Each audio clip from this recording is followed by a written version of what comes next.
I shall present in brief some introductory issues, and then I am going to present 3 actions that took place in our laboratory, mainly to understand our concepts, because my presentation is quite short, and I would be very pleased to have questions from the audience.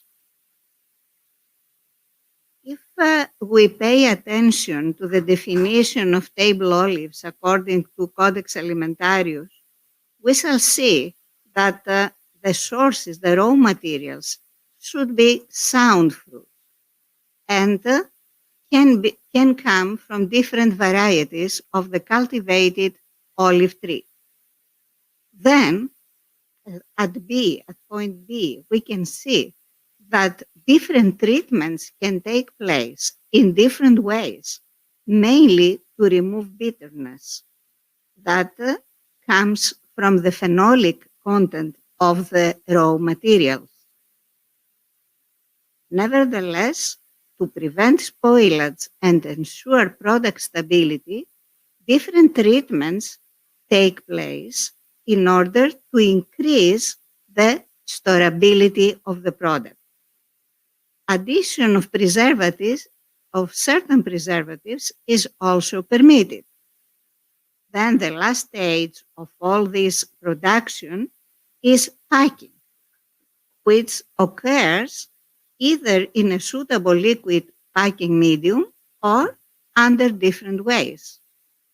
So when we talk about table olives, we have to consider every time that there are different ways to produce a product, and every product has its own production line and its own critical stages. Overall, the evolution of table olive production and consumption at world level is increasing. If we see what is happening in the Greek table olive production, we see that despite fluctuations, we have a constant increase, but consumption the last years seems to decrease, and this needs further consideration and investigation. Why? Recent findings indicate that innovation on table olive production can take place from the field to the fork, to the consumer. Nevertheless, the most important stages for innovation seem to be the stage of fermentation, packing and storage before selling, and then marketing.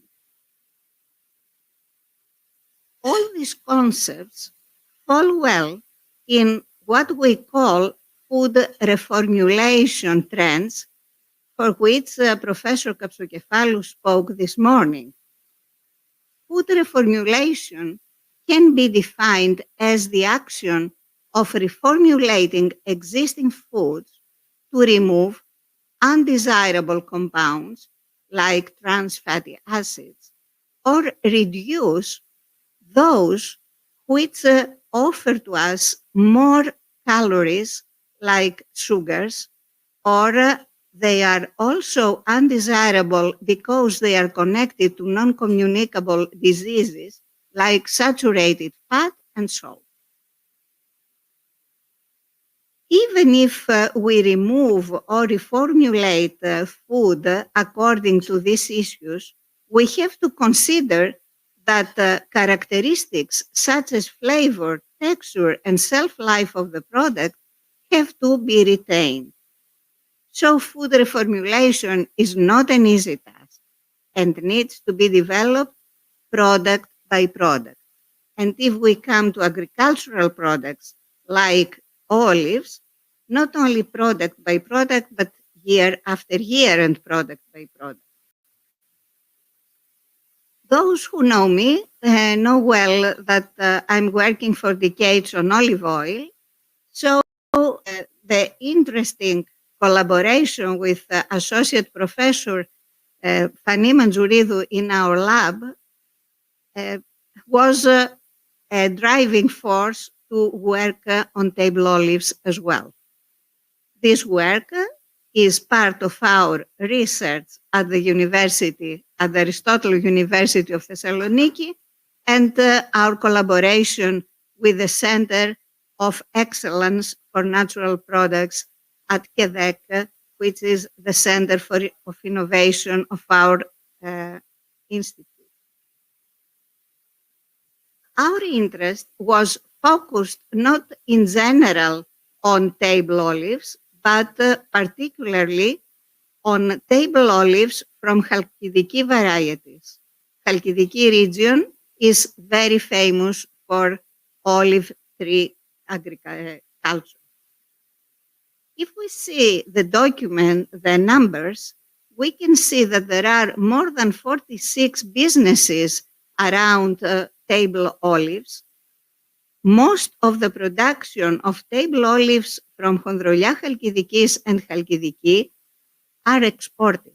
And this is very interesting because it seems that the production is an added value product for our country.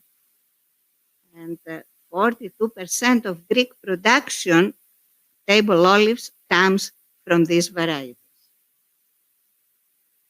So first of all, when we started our research, we decided that we had to work carefully and understand the traditional line before we propose any innovative action. So we carried out a 2-year study at industrial level, collaborating with a local industry that is accredited and pays a lot of attention to safety issues. Πράσινες ελιές Chalkidikis is the PDO product of those varieties coming from Chalkidiki region. The flow diagram indicates that there are 3 areas: light treatment, brining, and packaging in containers with brine that are of interest regarding safety, nutrition, and quality aspects. Light treatment is important in order to reduce bitterness because it reduces the amount of phenolic compounds initially found in the raw material. Alkali is removed by washing, and then fermentation takes place in brining, which is a quite concentrated solution of sodium chloride. The fermentation takes place for 2 to 4 months, and then the product remains in barrels with the same brine that is continuously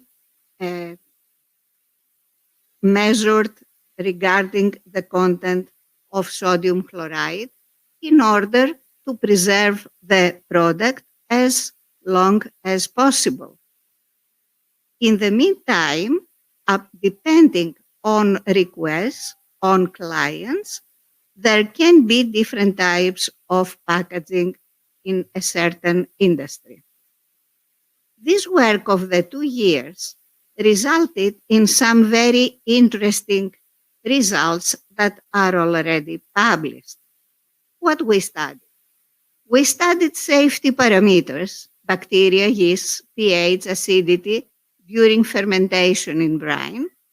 We studied the evolution of safety parameters on olives upon storage.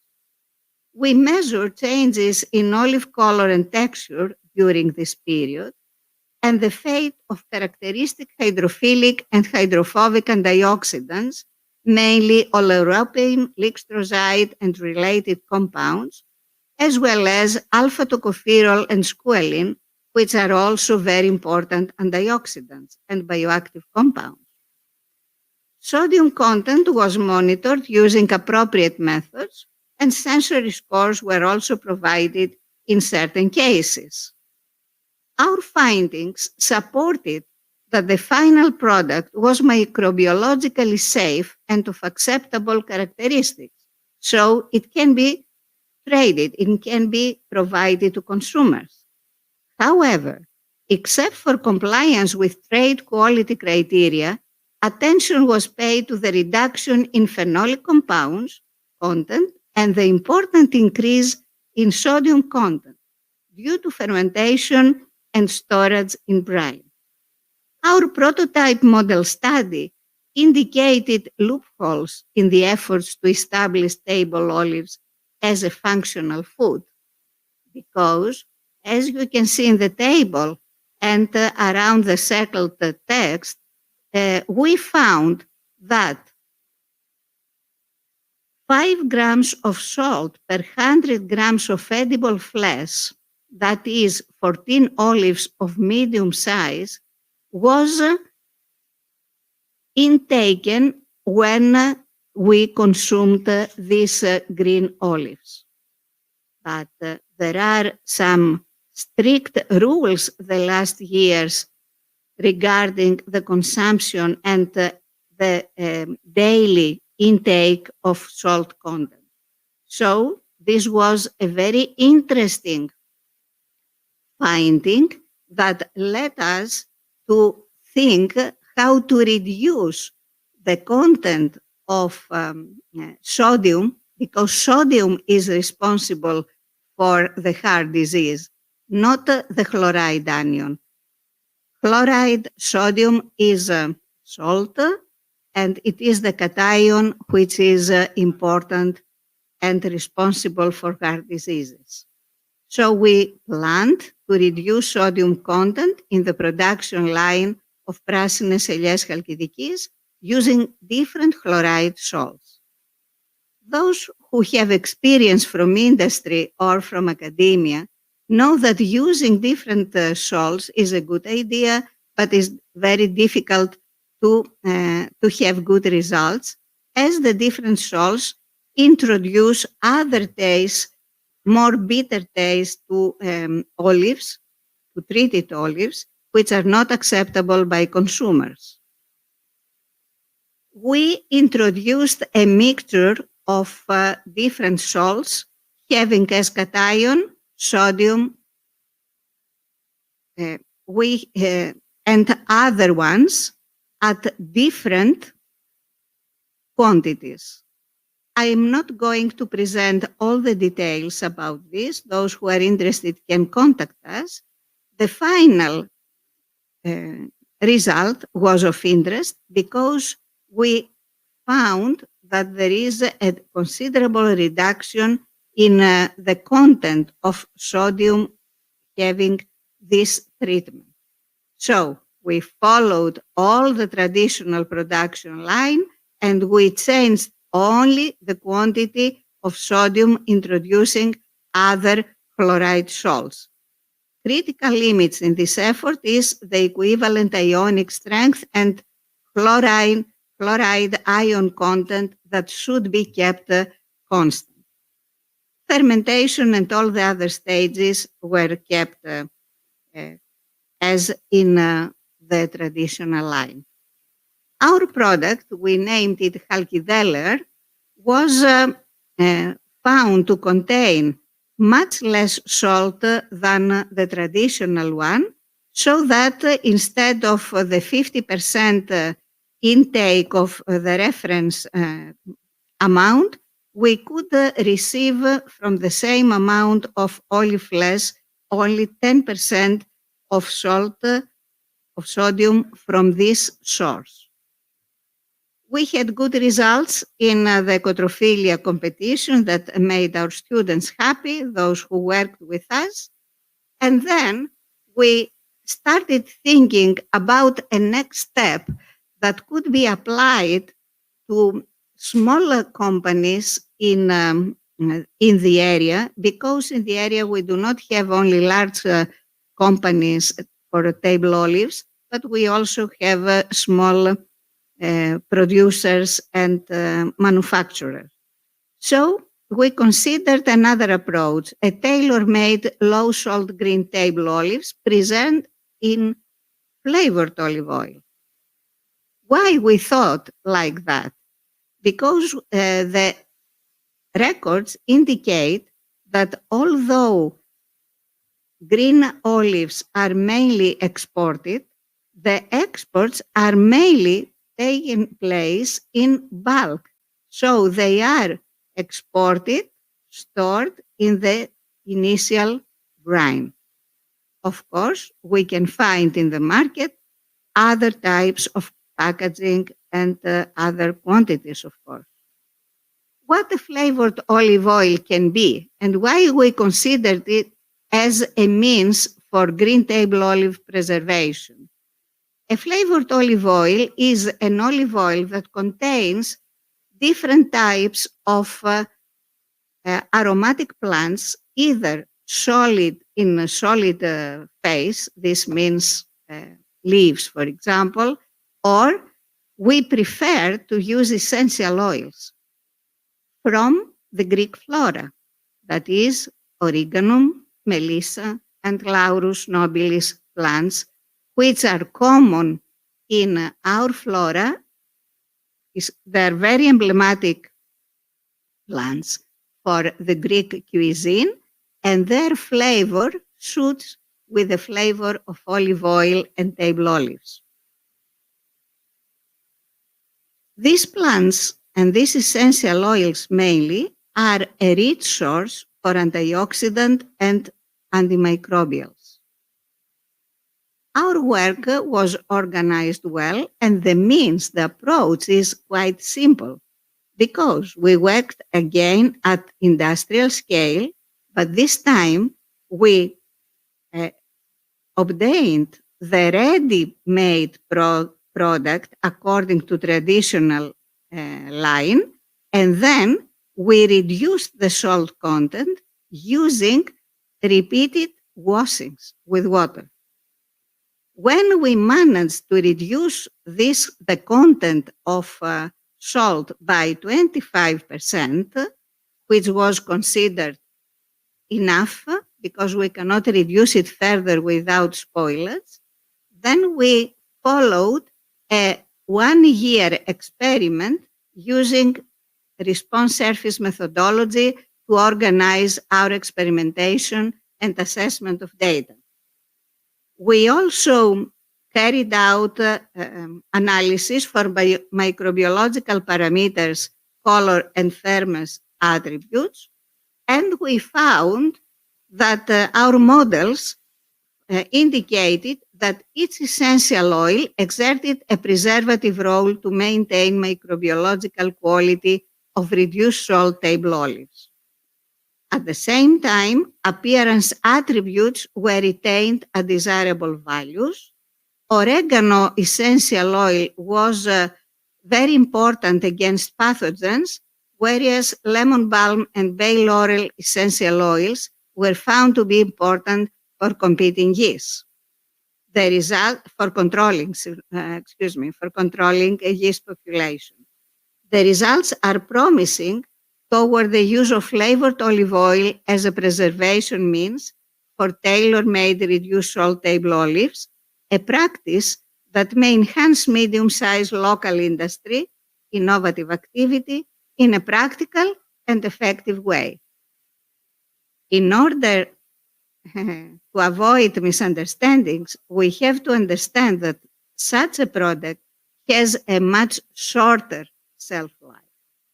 For example, the results of our research show that best results we had for a period of 4-month storage. After that, we may have the development of different unexpected microbe population. If I conclude, if we can give you some conclusive remarks, we have to say that any innovation in the table olive sector should pay attention to safety and quality aspects equally, mainly safety. So innovation can be reached either by complex approaches as the one we presented by changing the traditional production line, or by simpler approaches as the last one when we tried to produce tailor-made products. Of course, the last practice can be carried out for small quantities of material. Research is needed to ensure both approaches, so we invite those interested in Chalkidiki area mainly to approach us, discuss, and find common interests. Thank you for the invitation. Thank you for your attention. We are currently working on the content of Act 4 of our activities and efforts. Thank you very much. Well, thank you, Professor Tsimidou. That was a very stellar presentation, and I'm pretty sure that people will start thinking about that, especially small businesses. And you gave them a lot of food for thought.